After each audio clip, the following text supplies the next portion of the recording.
Hello big bulls, आप सबका स्वागत है मेरे इस चैनल पर। और आज जिन स्टॉक्स के बारे में हम बात करने वाले हैं उनको जानने के लिए आपको वीडियो के एंड तक बने रहना पड़ेगा। हाँ, और ये सब चीज़ें मैं आपको ओवरव्यू देने के लिए कर रहा हूँ।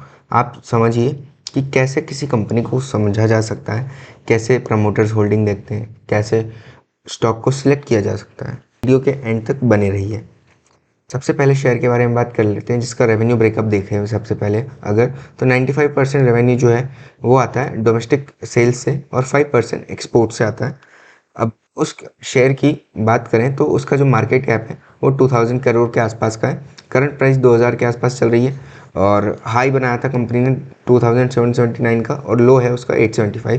पी की बात करें तो 34.2 है। इंडस्ट्री पी की बात करें तो 33.1 है। हालांकि इंडस्ट्री पी से ज़्यादा पी इसका स्टॉक का है, लेकिन ये कंसिडरेबल है। आर और आर की बात करें तो 47 और 34.4% है। फेस वैल्यू की बात करें तो 10, हालांकि हो सकता है कि आगे जाके स्टॉक स्प्लिट हो।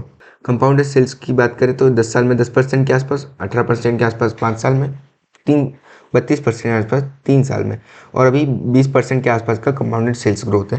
रिटर्न ऑन इक्विटी की बात करें तो 5 साल में 41%, 36% 3 साल में, और लास्ट ईयर 34% के आसपास का रिटर्न ऑन इक्विटी है। 75% CAGR पिछले 10 साल में, 5 साल में 65%, पिछले 3 साल में 125% और 1 साल में 97% के आसपास का CAGR है।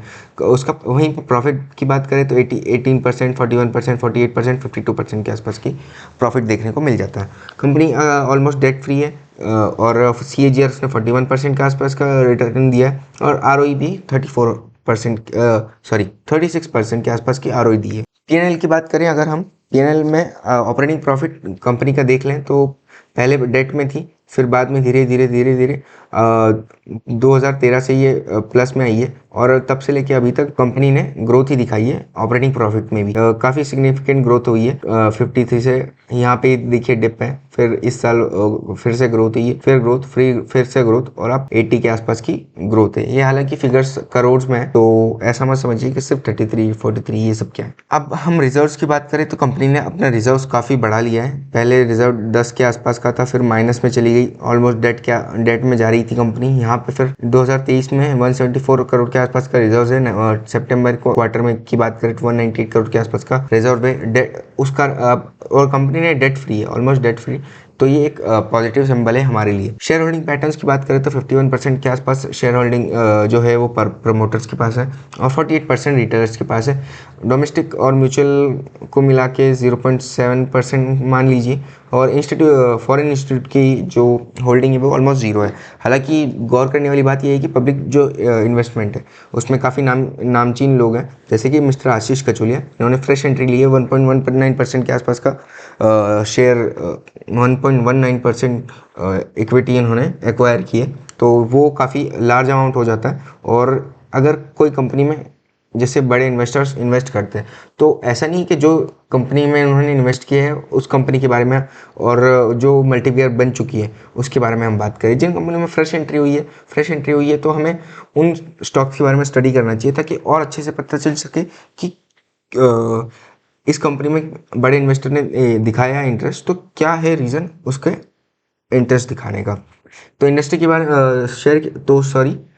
शेयर के बारे में बात कर ले तो इसका नाम है टेनफेक इंडस्ट्रीज। टेनफेक इंडस्ट्रीज ने करीब ऑल टाइम 4-5,000% के आसपास का रिटर्न दिया है। इसकी जो हिस्ट्री की बात कर लें तो 1972 में फाउंड की गई थी टिडको से, और फिर 25% बिरला ग्रुप ने एक्वायर किया था और वही 25% फिर ARIL ने बाई कर लिया। अब बात कर लेते हैं हम दूसरे शेयर के बारे में। तो जो कंपनी का 82% है वो परचेज और सेल ऑफ शेयर से आता है, 4% कमोडिटीज और ऑप्शन से आता है, और अदर जो है वो अदर इनकम 14% के आसपास की है।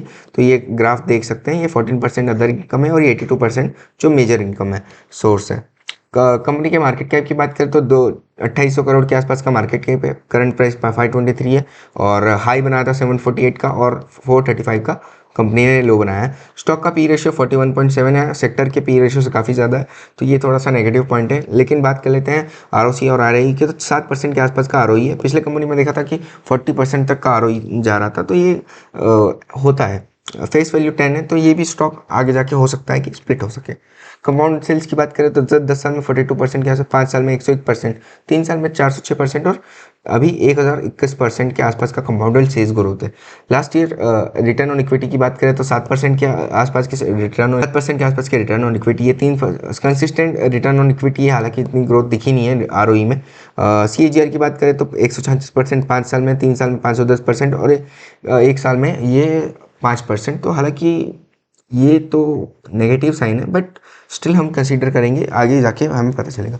कंपाउंडेड ग्रोथ की बात करें तो 10 साल में 112%, 199%, 5 साल में 3%, 173%, 3 साल में, और हालांकि 17 से 31% इन टोटल मान लीजिए कि रिटर्न है। तो कंपनी डिलीवर्ड गुड प्रॉफिट, 99% के आसपास का CAGR माना देखा गया है पिछले 5 साल में। PNL की बात करें तो PNL में सबसे पहले बात कर लेते हैं हम एक्सपेंस की। तो कंपनी का जो है रेवेन्यू बढ़ रहा है, रेवेन्यू से एक्सपेंस बढ़ रहे हैं, एक्सपेंस से फिर प्रॉफिट में भी हमें मुनाफा, प्रॉफिट में भी इंक्रीमेंट देखने को मिल रहा है। जैसे कि कंपनी 2020 में कुछ प्रॉफिट नहीं बना रही थी, लेकिन 2021 में वही प्रॉफिट डबल हो गया, डबल से एक, फिर एक से डायरेक्ट 60-70% के आसपास का प्रॉफिट देखने को मिला है, 70 गुना, सॉरी।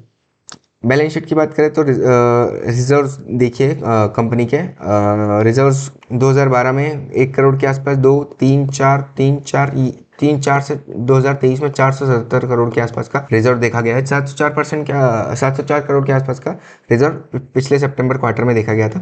1019 करोड़ की बोरोइंग देखी जा रही है। कंपनी का इन्वेस्टमेंट भी उसी हिसाब से कंसिस्टेंटली बढ़ते जा रहा है। नेट प्रॉफिट की बात कर ले तो नेट प्रॉफिट आगे जाके पता चल जाएगा, बने रहिए वीडियो में। बात कर लेते हैं अब बात कर लेते हैं शेयर होल्डिंग पैटर्न्स के बारे में। 51% के आसपास की जो शेयर होल्डिंग है वो पब्लिक है, 47% प्रमोटर्स के पास है।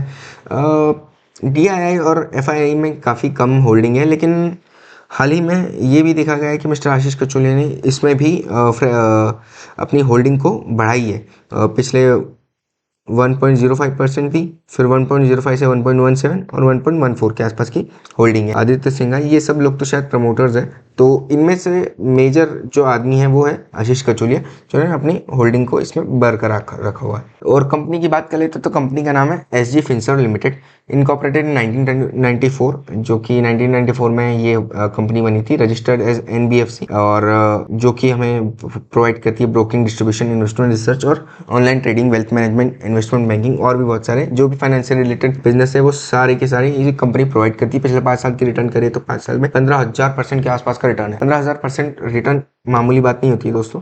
तो ये देखिए किस तरीके से ग्रोथ दिखाई है इस कंपनी ने। अगली शेयर की बात कर लेते हैं, रेवेन्यू ब्रेकअप देख लेते हैं अगर हम इस कंपनी का। तो ऑनलाइन रेवेन्यू आता है 44%, LFRS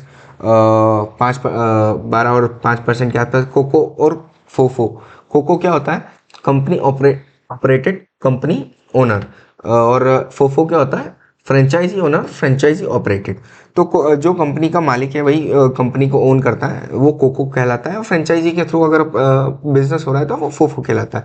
बाकी के ये दो आपके लिए होमवर्क है, जरूर बताइए कमेंट सेक्शन में कि LFS और LRFS क्या होता है। कॉर्पोरेट की बात करें तो 17% के आसपास का। बाइफर्केशन की बात करें तो 80% टॉमी हिलफिगर का है। UCB मतलब यूनाइटेड कलर्स ऑफ बेनेटन 3%, एरोवेस्टल 3%, और खुद का जो ब्रांड है उस पर 14% के आसपास का देखा जाए तो इसका बिजनेस है। प्रोडक्ट वाइज बात कर ले तो 60% ट्रेवल्स में, हैंडबैग्स 10% और लेदर गुड्स मतलब 30%। लेदर गुड्स हो गए जैसे बेल्ट वगैरह हो गया, और भी जो जैकेट्स वगैरह हो गए। तो ये 30% के आसपास का जो रेवेन्यू है वो हमें रेवेन्यू लेदर गुड्स से मिलता है। मार्केट कैप देख लें तो ये काफ़ी स्मॉल कैप कंपनी, 1000 करोड़ के आसपास का मार्केट कैप है। 870 करोड़ के आसपास का करंट प्राइस चल रहा है। 910 कंपनी ने शेयर हाई बनाया था, 196 लो है। स्टॉक पी की बात करें तो 79 के आसपास का स्टॉक पी है, और सेक्टर का बात करें तो 74 के आसपास का सेक्टर है। वैल्यू, बुक वैल्यू और ये सब तो ठीक है। ROCE और ROE की बात करें तो 32 और 42% के आसपास का ROCE और ROE, ये 10 फेस वैल्यू 10 है, तो ये भी स्टॉक स्प्लिट हो सकता है आगे। कंपाउंडेड सेल्स की बात करें तो पिछले 5 साल में 19%, 3 साल में 32%, TTM अभी हाल फिलहाल में 65% के आसपास का कंपाउंडेड सेल्स ग्रोथ है। 5 साल में रिटर्न ऑन इक्विटी की बात करें 5% और लास्ट ईयर में 43% के, ये मेजर चंक है जो ROE है, और ये काफ़ी अच्छा सिंबल मतलब पॉजिटिव साइन माना जाता है अगर रिटर्न ऑन इक्विटी देखा जाए तो। पिछले 5 साल में 87% के आसपास का CAGR है, 3 साल में 223% का, और पिछले 1 साल में 231% के आसपास का CAGR है। प्रॉफिट की बात करें तो 5 साल में 34%, 3 साल में 122%, और अभी हाल फिलहाल 61% के आसपास का प्रॉफिट चल रहा है। कंपनी की कुछ बात करें तो कंपनी कंटिन्यूसली अपना जो डेट है वो रिड्यूस कर रही है, गुड क्वार्टर्स रिजल्ट एक्सपेक्ट कर रही है आने वाले समय में। 34% का CAGR है जो कि पिछले 5 साल में देखा गया है। कंपनी का जो फोकस है वो है कि कुछ नए 100 स्टॉक्स, कंपनी के फोकस की बात करें तो अगले 2-2.5 साल में 100 स्टोर्स के आसपास की ओपनिंग है, और 50 से 60 लाख रुपए इसका खर्चा आता है एक स्टोर ओपन करने का। ऑपरेटिंग प्रॉफिट की बात करें तो ऑपरेटिंग प्रॉफिट पहले माइनस में थी कंपनी, अब जाके 27 करोड़ के आसपास का ऑपरेटिंग प्रॉफिट है, जो कि सिग्निफिकेंट है। 12% के आसपास का प्रॉफिट देखने को मिल रहा है हमें। बैलेंस शीट की बात करें तो रिजर्व्स बढ़ रहे हैं कंपनी के, और डेट देखिए ये सबसे बड़ा पॉजिटिव सिंबल है, debt almost debt free company हो गई है। शेयर होल्डिंग पैटर्न्स की बात करें, शेयर होल्डिंग पैटर्न्स में प्रमोटर्स की होल्डिंग 48% के आसपास है, 2% आज डोमेस्टिक इन्वेस्टर्स, और हालांकि इसमें 0% फॉरेन इन्वेस्टर्स हैं, तो उससे फर्क नहीं पड़ता है। रिटेल की बात करें, रिटेल में भी काफ़ी नामचीन नाम है। फॉर एग्जांपल मिस्टर आशीष कचोलिया, इसमें भी 1.37% के आसपास की इक्विटी एक्वायर करते हैं, तो काफ़ी मेजर चंक में इनको शेयर है। जितेंद्र अग्रवाल, प्रशांत चंद्र शाह, और काफ़ी नामचीन नाम लोगों ने इसमें इन्वेस्ट कर रखा है। कंपनी का नाम देखा जाए तो ब्रांड कॉन्सेप्ट लिमिटेड है। पिछले 5 साल में 1300% के आसपास का रिटर्न दिया हुआ है। तो एक रुपये देते तो मतलब 130 रुपये के आसपास आपको रिटर्न में मिल जाता। तो ये होता है, आप अगर किसी कंपनी को देखा जाए तो उसके अगर फंडामेंटल स्टॉक्स है तो वो कंपनी आपको 2x 3x 5x देगी। हाँ, आप अगर 5-10% में ही उलझे रहेंगे तो आप जो शेयर मार्केट का मजा है वो कभी नहीं उठा पाएंगे। ब्रांड कॉन्सेप्ट लिमिटेड जो है ये कंपनी है, 2007 में लिस्ट मतलब बनी, इसका कंसेप्ट आया था। और मेजर जो स्पेशलाइजेशन है वो बैग्स में, फॉर एग्जांपल बैक पैक्स हो गए, कॉलेज बैग वगैरह, इन सब में है। कंपनी जो है Tommy Hilfiger, United colours of Benetton, जो हमने पिछले स्लाइड में बात करी थी, और खुद का जो ब्रांड है वो सुगर शू और द वर्टिकल के नाम से जाना जाता है। अमेजोन पे और मिंत्रा पे इनकी काफ़ी लिस्टिंग हैं, जो कि, और इनकी खुद की वेबसाइट है baglineindia.com। The physical stores of BCL also go by the name of Bagline. ठीक है, चौथे शेयर की बात करें तो सबसे पहले बात कर लेते हैं रेवेन्यू ब्रेकअप की। रेवेन्यू ब्रेकअप में 68% IFM और 32% BSS। BSS मतलब बिजनेस सपोर्ट सर्विसेज, और सर IFM मतलब इंटीग्रेटेड फैसिलिटी मैनेजमेंट। ये provides of services like cleaning, housekeeping वगैरह वगैरह, और business supports like audit services and assurance, employ background verification check services, और mail room management and niche logistic solutions, airport ground handling services. 23% of the revenue इस company की market cap की बात करें तो 2300 करोड़ के आसपास की मार्केट कैप है। करंट प्राइस 345 रुपये के आसपास चल रही है। हाई बनाया है कंपनी ने 373 का, और लो है 235 के आसपास का। हालांकि ये शेयर काफ़ी रिसेंटली लिस्टेड हुआ है। स्टॉक की पी की बात करें तो 67 है, और सेक्टर पी की बात करें तो 54 के आसपास का इसका स्टॉक पी है। हालांकि पी सेक्टर पी से ज़्यादा है, पर कंसीडर किया जा सकता है, इतना है नहीं। 12% के आसपास का ROC है, और 11% के आसपास का return on equity. Face value 10 है, तो ये भी स्टॉक स्प्लिट हो सकता है। पिछले 5 साल की बात करें तो 10% का CAGR सेल्स ग्रोथ मानी गई है। 3 साल में 6% और 22% के आसपास का हाल फिलहाल सेल्स ग्रोथ चल रहा है। ROE की बात करें तो 14%, 13% और 11% लास्ट ईयर की रिटर्न ऑन इक्विटी है। तो बात कर लेते हैं कि प्रोज क्या क्या है। तो कंपनी कंटिन्यूसली अपना डेट फ्री कर रही है, और गुड क्वार्टर्स गुड रेवेन्यू, और एक्सपेक्ट कर रही है कि इस बार अच्छा परफॉर्म करेंगी क्वार्टर रिजल्ट्स में। सेल्स की बात कर ले तो सेल्स इस कंपनी ने काफ़ी अच्छी ग्रोथ दिखाई है। 818 करोड़ के आसपास इसका था सेल्स, और ऑलमोस्ट डबल होने वाला है 2023 में। ऑपरेटिंग प्रॉफिट की बात करें तो 41 से लेकर 39, 51, 39, 31, तो ये तो मेजर नहीं है। हालांकि ऑपरेटिंग प्रॉफिट फ्लक्चुएट होते रहता है। बैलेंस शीट की बात करें तो बोरोइंग्स कंपनी की बढ़ी है। बोरोइंग्स के बाद साथ साथ रिजर्व्स भी काफ़ी बड़े हैं, तो ऑलमोस्ट डेट फ्री हो जाएगी ये कंपनी भी। इसका जो IPO लिस्ट हुआ था 2023 में हुआ था, और 300 रुपये के आसपास का इसका शेयर था, जो कि जैसे ही IPO लॉन्च हुआ तो कंपनी ने रीपे कर दिया अपना जो भी लोन था। तो हालांकि देखिए, इससे ये पता चलता है कि कंपनी अपने जो इन्वेस्टर्स हैं उसके लिए काफ़ी डेडिकेटेड है, क्योंकि कंपनी अपने इन्वेस्टर्स को डेट में नहीं रखना चाहती, वो भी चाहती है कि ग्रो करे। शेयर होल्डिंग पैटर्न्स की बात करें तो 58% प्रमोटर्स के पास है। एफआईआई और डीआई का काफ़ी मेजर चंक है इसमें, तो 12% और 11%। पब्लिक होल्डिंग की बात करें तो पब्लिक में भी करीब करीब 18% के आसपास की है। तो ये देखिए काफ़ी अच्छा होल्ड है इस कंपनी में एफआईआई और डीआई का, ये कंसिडर करना चाहिए हमें। कंपनी का नाम है अपडेटर सर्विसेज लिमिटेड। ये हमें आईएफएस और बीएसएस की सर्विसेज प्रोवाइड करती है।